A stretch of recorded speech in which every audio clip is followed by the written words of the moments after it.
Hey guys, welcome back to the channel, my fellow screaming firehawks. How's it going? We are here to react to season 5, episode 1 of The Expanse.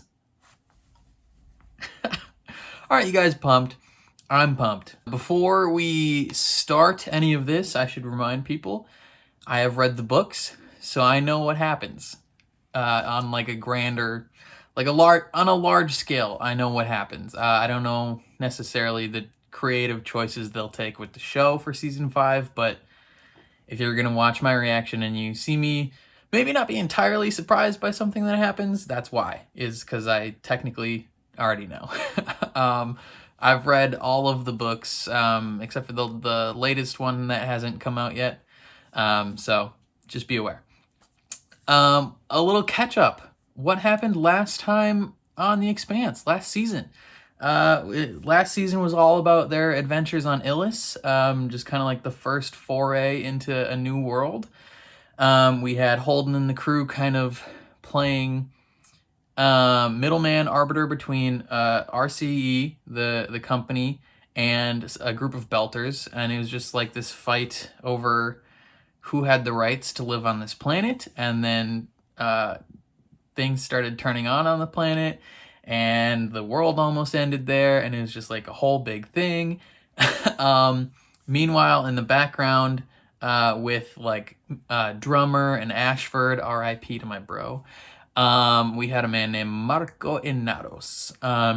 He was raising a little hell in the background, and he decided to raise a little bit more by he threw a few rocks, pebbles. They're tiny little things.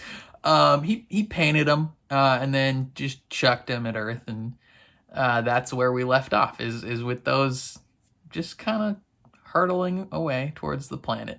Those may or may not do something. It's gonna be a day for those people down there. I'm excited to see what happens. I think the content that this season is going to be covering is way more exciting and way more fun than the content that season 4 was covering. I loved season 4. I thought it was fun, but it was definitely a departure from what normal Expanse fans would consider the Expanse to be. Now, I do know that this show has been picked up for season 6, but season 6 is going to be the final season, which I'm not sure how I feel about that entirely, because by the time all the books are done, there will be like 9 books. So I don't know if they're just gonna not cover a bunch of stuff. Like, I don't know how they're gonna successfully end this show in 6 seasons. Unless this season covers like 2 books, and then the final season covers the next 4 or whatever, however many it is. There'll definitely be things that are cut. Potentially a large portion of like Bobby's storyline or Alex's storyline will be cut. There's a significant time jump at some point where they're all old. I don't know what they're gonna do. I know season 6, Alex Kamal will not be in season 6, or at least the actor who plays him. If you're not aware, there was, after season 5 had essentially finished filming, there was a whole big controversy about how Cass Anvar interacted with fans, and it was deemed to be inappropriate, so he is not returning for season 6. I don't know if they're going to recast his character, if they're going to just kill the character off, what they're going to do. I think the best move would probably just to be, take whatever storylines he has at that time and just give them to Bobby. Because Bobby is a capable pilot. She can do all the things Alex can do, pretty much. And he doesn't have a significant storyline necessarily in this coming time frame anyway, so I'd be okay with it. But yeah, there's tons of stuff that is going to be really cool. I don't want to necessarily mention it all. I'm excited to see Amos and Peaches, what they do. And yeah, it's going to be a fun season. I'm glad you guys are here. I've been talking a little bit too long, but yeah, before we jump into it, please consider leaving a like on the video, and please consider subscribing if you want to see more reactions to The Expanse or other shows that I'm watching. If you want to see the full-length reaction to this episode, head down to my Patreon. It's linked below. But otherwise, let's jump into Season 5 of The Expanse. Oh my goodness. Here we go. I don't know how I did that. Rock number 9, baby. Iron nickel core. 21 megatons. Oh God. 173 days after launch. So they took their time.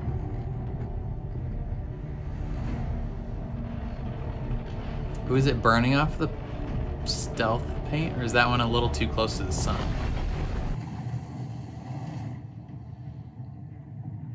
It felt like something hit us. What the fuck? Is that are they frick, is that Belter's shutting it down so that they can't track yeah, Philip.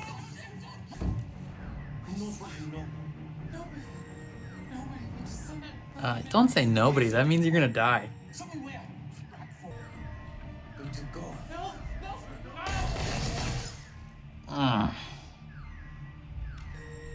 That's such a bummer for them.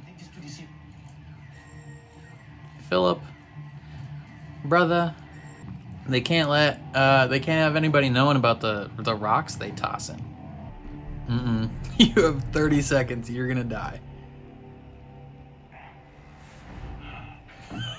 Oh, Andrew, my dude.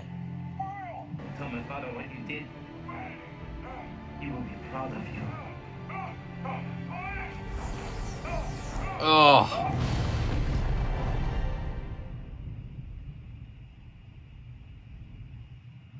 Oof. Philip's like full in it. He is all for the cause right now. That looks real pretty though. I forgot who this girl is. The good news is I took the opportunity to update all embedded house trace sensors, which will undoubtedly come in handy considering your line of work. Oh, this girl was in some episodes of Star Trek Discovery. That's where I recognize her from. She's Tilly's childhood friend. Inaros. Marcos Inaros.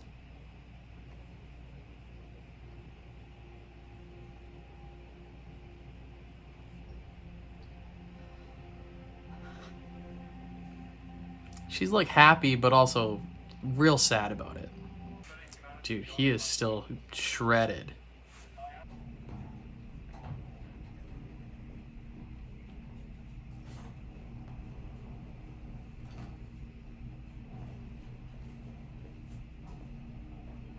It's like a train or a bus.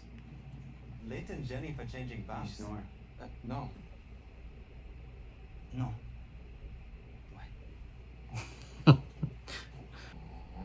Oh, dang, the lady snores. She went out quick.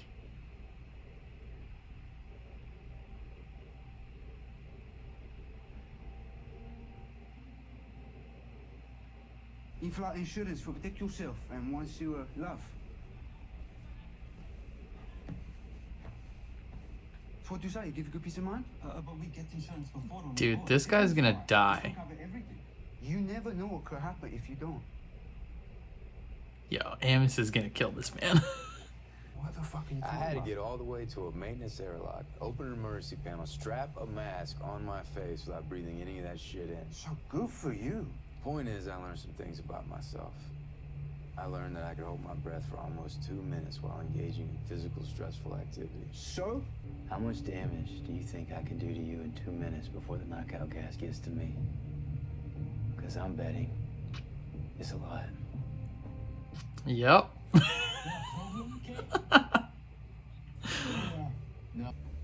What crew you run with? The Rocinante?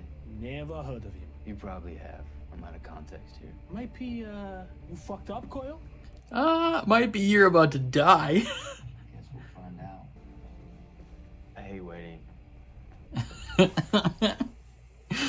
He's like, dude, I don't have time to sit around and wait for them to try and fight me.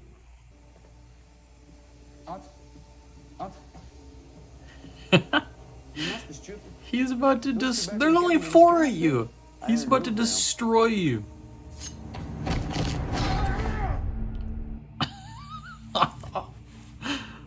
God dang, Amos.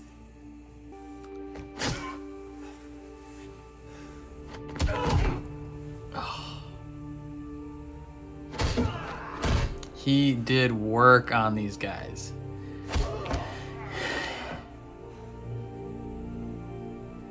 Took a little bit of a beating himself, but I think he killed that guy. I think he killed all of them, actually. Relax. We're not on the record. She's recording you, All though. the protomolecule in the solar system was destroyed. Earth, Mars, and the OPA all confirmed it publicly. They're lying. How would you know? Because why else would someone be doing protomolecular research at a secret facility in the world? My source? Buradna! Listen, everyone. Yes. Everyone who's had the protomolecular Whatever that means. thought they knew what it. Who knows what it'll do next? I'll tell you, I think you know what it'll do next. I don't. And if you do, you have a responsibility to let the people know. Yeah, a little bit. A little bit. He's not gonna give you anything. Like, he's not dishing any info to you.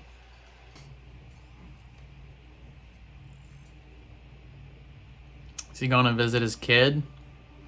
And it's weird seeing him in the role right now, considering. I have found the perfect spot. Here's the details. See Oh, she, there's some, I forgot what happens with her. I feel like she kills someone in her apartment, or someone dies in her apartment or something.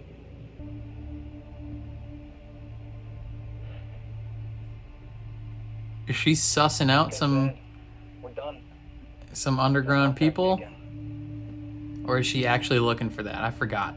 It's been like 2+ years since I've read these books, so I'm not 100% sure. Man, my team to purchase power armor was successful and confirmed my suspicions that a major supplier of black market weapons is routing them through Westeria base. Unfortunately, I burned another contact in the process. I think the doors are closing. It feels like the operation could be shutting down and we're running out of time. Okay, yeah. She's doing some undercover stuff. I truly appreciate your faith in me, ma'am, and I do not intend to let you down. I like it. Her working with Christian is just top notch. Are you and Dawes doing protomolecule research? Why would you ask me that? You're not denying it. Who told you? It doesn't matter. You about to learn some stuff. These entities created the artifact and destroyed the protomolecule builders, wiped out their whole civilization in an instant. And now we're using their rings. You're saying Yep. these things are a threat to us? Possibly. Depends on how you act towards them. You know that. Every time I pass through a ring, for a moment, it's like I pass through their world. I see them. And each time I see them, they seem angrier. Yeah. We're waking them up. Yeah, they don't enjoy you being there. Thousands of people have gone this Yeah, but if you send too many through at once, ships disappear. I remember that part. Claiming to have brain damage is not the way to sell me on this, son. Tell me, Dude, how many people? at this point, just listen to what he's telling you. Nothing else like it has been. What you're worried about is pure speculation. Dude, I feel like at a certain point with if he tells you something's wrong, you have to believe him. There's no like situation where you just don't believe what he's telling you. I don't think they want to see him. Hey, Telly. Alex, which answer are you looking for? Yeah, I don't know what he wants to happen here. You don't have to feel guilty about abandoning us because we're fine. No, that's not Or I it. say we're all broken up about it and you get to feel loved and missed. So which one are you looking for? Here's the answer. You don't get to know. You're not a part of our lives anymore. We don't owe you any closure.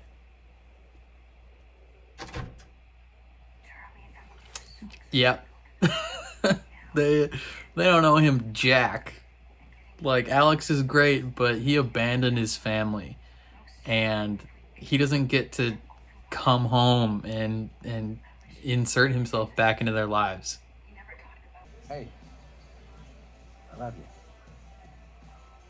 Oh, And this would be about the time. didn't say it back. Right?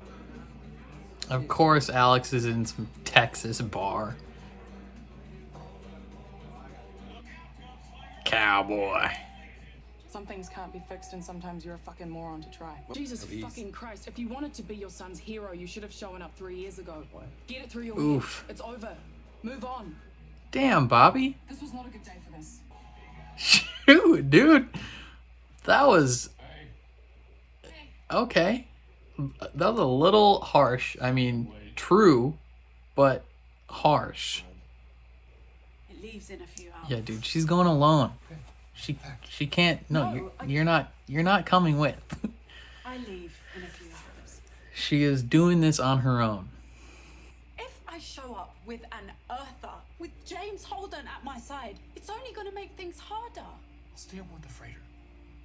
At least then I'll be close if you need any help. You can't help me with this. I don't want you to.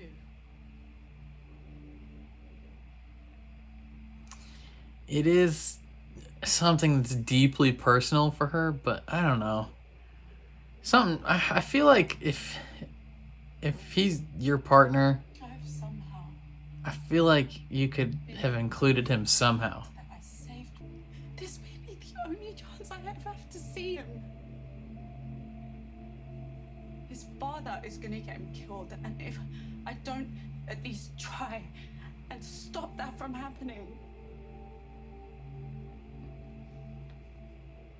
I'll never be able to live with that.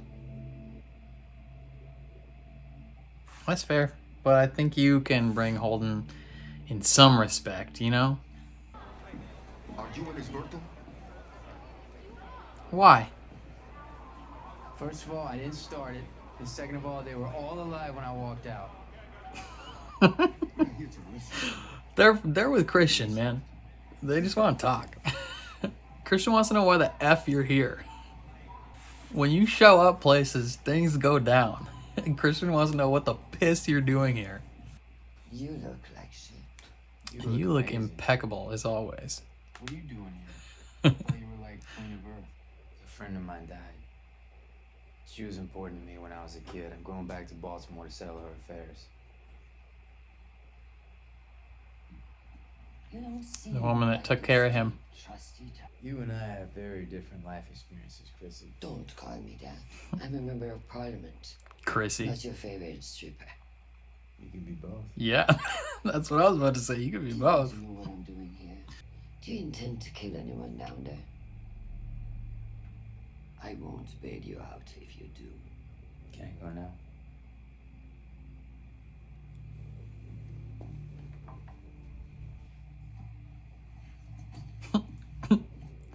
Are you gonna kill anyone?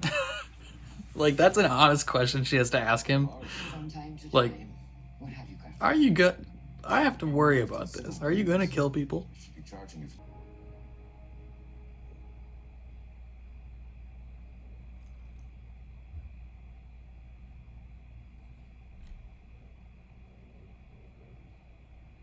He's the only one there.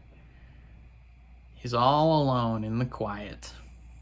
Something just like this happened on the Queen's Gambit. You're just all alone in a place where people used to be. He's not necessarily lying about any of the stuff he's saying, but he is exaggerating and playing it up. When you are weak, you can be surprising. And when our day comes, when we surprise them in all their strength, on that day they will fear us. Because they believe we are weak. We have the power Yep. to be audacious. 12 days, 7 hours, and 13 minutes until impact.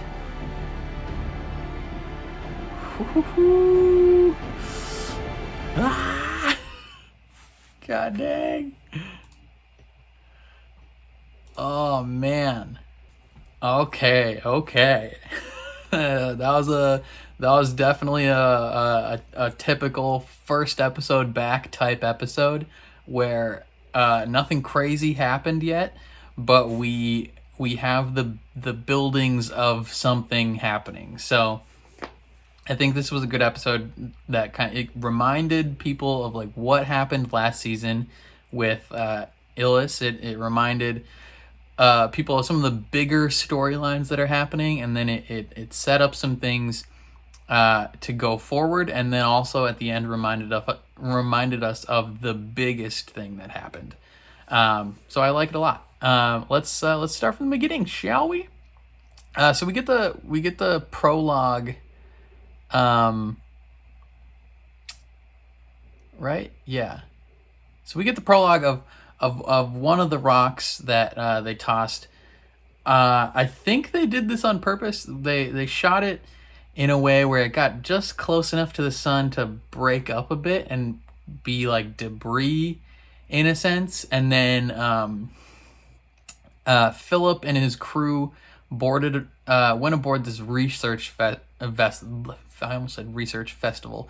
This research vessel, because presumably this research vessel is going to be, it's like in the way of their intended like route for the rocks to go. And their concern, I'm guessing, is that this ship will see these rocks and like say, hey, this rock is coming. It's on path to hit Earth. And then send messages to Earth, and then they'll be able to shoot down the rocks and stuff. So they're taking this research ship out of commission ASAP. They go in, they kill all the people there. They take their comlink drive or whatever it is, the buffer, and then they just let the rocks that they broke up destroy that ship, and they destroy it in small, like they have it as small pieces destroying it, so that it looks like it's just some like asteroids or meteor showers hitting this thing and destroying it, and it doesn't look like it was just a massive rock that hit them. So pretty smart by them, honestly. And then yeah, Philip bails. He's like fully in it too, right? So Naomi's concern is that he is gonna get killed. Marco is gonna get his kid killed. And you know, if he goes along this route, he probably will. Like she probably doesn't realize how into this he is. She's probably thinking like, okay, maybe I can sway him from the cause. Because right now I think Philip believes, like, you know, he sees them like killing people, committing these not good actions at all. Like they definitely just killed a few people, but he definitely seemed like he believes that what they're doing for the right reasons. And you know, he's fully on board. Going forward in the season, there will be events, especially when he connects with his mother, that sway him a little bit. I don't want to talk about too much of like what goes down for the people that haven't seen it, but like yeah, Philip he's gonna have to confront what he believes this season, and I enjoyed that a lot. And he's pretty savage. He let his crewmate die because he couldn't get there. I mean, realistically, he didn't have the time to help that kid anyway. But he watched it happen. What other big storylines are going on? So Naomi has the info on where Philip is. She got it from Fred. She's gonna go alone to go get him. And under normal circumstances, I would be like, yo, bring Holden with you. This is an important thing. He other than Philip, he's the most important person in your life. Like, take him with you. But I understand her logic in this. So she understands like what is about to be required of her. Like, she's not just going to meet her kid in a different city, like at a park. She's not. Her and her husband aren't going and staying in a hotel for a week while she reconnects with her son. Like, that's not what is happening. She is going to reconnect with her son, who is currently part of a terrorist organization, essentially, or like a rogue, like a rogue military operation, rogue nation type thing. And she definitely understands the risks that are involved in that, and how she might be taken into their group temporarily and have to like do some things she might not want to do. And she definitely, so she's looking out for Holden's safety in a sense, where she's like, I'm not going to bring you with and put you into this danger. But she's also thinking logistically, like in terms of what gives her the best chance to reconnect with her kid. Like, if she shows up with an Earther, regardless of whether Holden stays on the freighter or not, like, they'll find out that he's there with her, and it'll just screw up her chance to reconnect with Philip. And yeah, so she's thinking both angles of like, logistically it makes more sense if she goes alone, and she wants to keep him safe. So I agree with her on that. Holden is feeling probably pretty lonely. You know, Amos is gone, Alex is gone, Naomi's gone. He's just chilling on the ship by himself, and he like notices how quiet it is. Speaking of Amos, so Amos is going to Earth to he's going to Earth to settle the affairs of I forgot her name, but it's the woman that took care of him in Baltimore. I think that's why he noticed the old lady that was lying there and he didn't say anything about her snoring. Is because it probably reminded him of the old lady. So he's on this like public transport ship essentially. And obviously these gangsters come in and they're like, oh, you got to pay us protection insurance. Otherwise, like, if you don't pay us, we're going to kill you. And he is like an absolute badass. It's just like, I learned that I can hold my breath for 2 minutes while in high stress situations. Do you want to know how many bones I could break in your body in 2 minutes? A lot. And it's just, Amos is so badass. And then he's like, I'm going to go take a shower. And these guys are like, dude, that's where they attack people. And he's like, yeah, I'm tired of waiting. I don't have the time in my day to sit around and wait for them to attack me. Like, I could beat them up now and then have the rest of this trip to just chill. So that's what he does. He goes to the shower and he just destroys them. They're all alive, presumably when he walks out, so that's good. But the violence does take a toll on him. As much as he doesn't want to admit it, like he's feeling it. Like I think him, like his interactions with Peaches throughout the rest of the season and beyond are definitely going to develop his how do I word this? Develop his humanness. So he's not like he's slowly become less and less robotic, but Amos not feeling emotions and stuff like that is something that is addressed and developed over the course of all these books. And I'm excited to see that develop further. Let's talk about Alex. Freaking Alex. Okay, so it definitely was a little weird to see Cass Anvar playing the role. Like, I know they filmed all his scenes and stuff before he was under investigation and then ousted from the show. But it still feels a little slimy to watch him on the show. And his character is a big Dumbo in this episode. Like, he thinks, I don't know why what he thinks is gonna happen. So he abandoned his family to be in the military. If I remember correctly, he goes to the military, and then like when he could come home, or he did come home for a little bit, but then he just like he re-enlisted again, and when he didn't have to, just because he would rather do that than be a father to his kid. And he goes there, and then eventually he leaves that and then joins the Rocinante and all that jazz. So he's been an absent father via his own choice, pretty much. And his ex-wife is like, yo, you're not part of our life anymore. Like, you're good. Like, my kid has grown up without a father and is doing okay. You don't need to be here. And he thinks, oh, I know what I should do. I should go visit them in person. No. Like, her words when she sees him at the front door are so good, because she's like, what answer do you want here? Do you want the answer of, oh, you're off the hook, it doesn't matter? Or do you want the answer of, we're totally broken up over you being gone, and we're all gonna cry now? Like, she's like, because you don't get that answer. Like, you don't deserve that answer. The closure he is looking for, they don't owe it to him.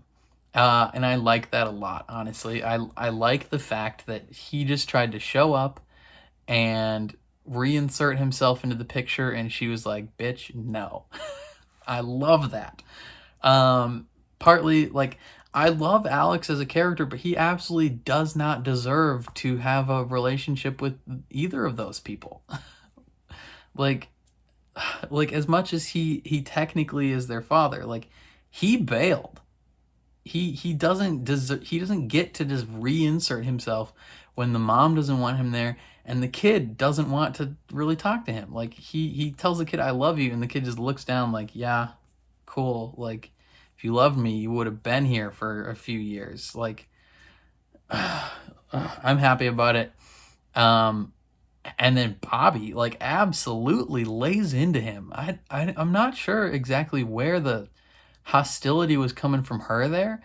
Like what she thought. Maybe I might be reading into this, but maybe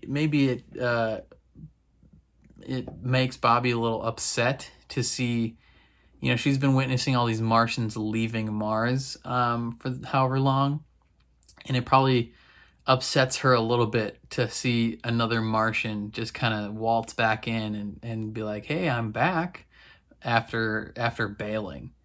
Like, you don't just get to fix this. Like Mars is done. Your family is done. Like, you don't get to come back and fix it. But she was a little hostile, which is a bummer. But she is working with Christian, which is nice. And they're trying to suss out some, like, undercover, like, backroom dealings within the Martian government, which plays into a much bigger situation later on, involving the Free Navy and frick, what's his name? He becomes an alien in the future. He's one of the generals. He becomes an alien in the future. Yeah, like, she's working with her, and she seems to be doing good, but she's not telling Alex that she's working with her, which is interesting. I wonder if they're not on the greatest terms at the moment. Fred is doing research on the protomolecule out in the belt, and Holden spills some info about the thing that killed the thing that made the ring. Or the thing that killed the thing that made the protomolecule, or whatever it is. So that's a developing thing even later into the books, of like, what killed these things, like, who is this, who are these people, what are they doing, You know, they make you go unconscious for 3 minutes or 5 minutes or however long it was, I forgot. And the more you mess with them, the more they mess back. Holden mentioned every time he goes through the ring, he sees them and they seem angrier and angrier every time. That's a thing. We'll learn that you know, if they send too many ships through the ring gates at one time, some of these ships just straight up disappear, and no one knows where they go. So that's something we're still learning later in the books. So I doubt we'll see any answers this season, really, for that. But either way, I'm excited. I like that they're introducing starting points for all these things that will presumably know more going forward. Talked about Alex and Bobby. Talked about Naomi. Christian's keeping an eye on Marcos. She's looking fine too. I love all the interactions. Yeah. And then so then the episode ends with Marco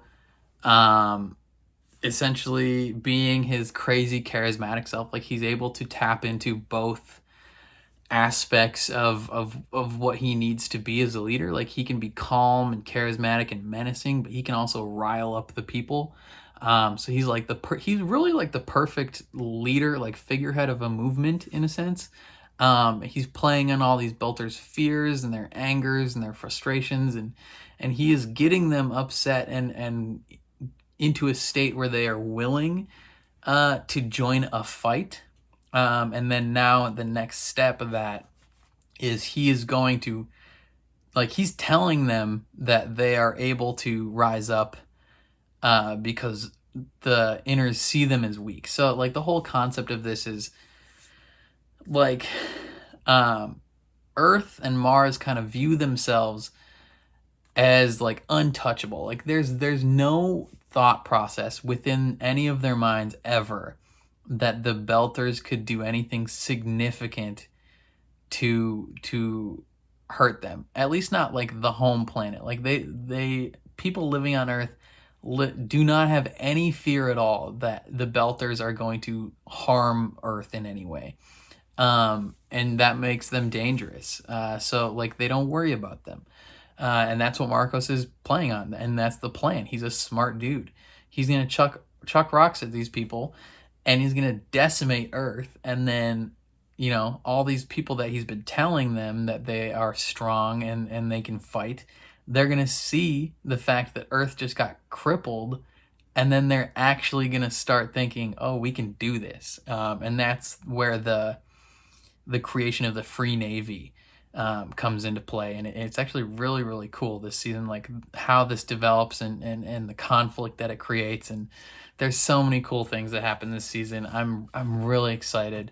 And it said what, like 12 days. So it says 12 days, 7 hours and 13 minutes, and it's if I remember correctly, one of the, I think 3 rocks hit Earth in the books. One of them lands off the coast, like in the ocean. One lands in Africa, I think, and another one lands somewhere in America. It's obviously not great news because Amos is about to go down to Earth, and we know Amos is going to be on Earth, and we know, I mean, they haven't shown it yet, but Peaches is on Earth, Clarissa Mao. She's in prison on Earth. So we'll see what happens with her, and we'll see what happens with Amos, and then not Julie Mao. Frick, what's her name? Gao, like the person who's in charge of Earth. Christian's old job, Gao, she's down there in charge of Earth, and Christian is on Luna. So those are important things to remember of who is where when certain things happen. Christian's husband is not with her on Luna. He is also on Earth because they're having a bit of a separation. But yeah, it's important in this first episode to remember where things are in terms of storyline, and then where people are in terms of specific places, because that'll come into play. I feel like I spoiled a lot for people that maybe are watching these episodes one at a time and haven't seen this yet. I'm sorry. I feel like my channel is definitely more geared towards the people who know what happens. I apologize for that. Yeah, but I'm excited. I'm pumped. Let me know down below your thoughts in the comments. Let me know what you think about Marco, about Philip, about Naomi's choice to not have Holden come with.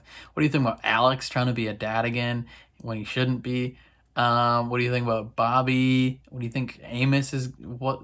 Let me know. Any thoughts you have? Are you excited for the season 5? Are you more excited for season 5 than you were for season 4 going in?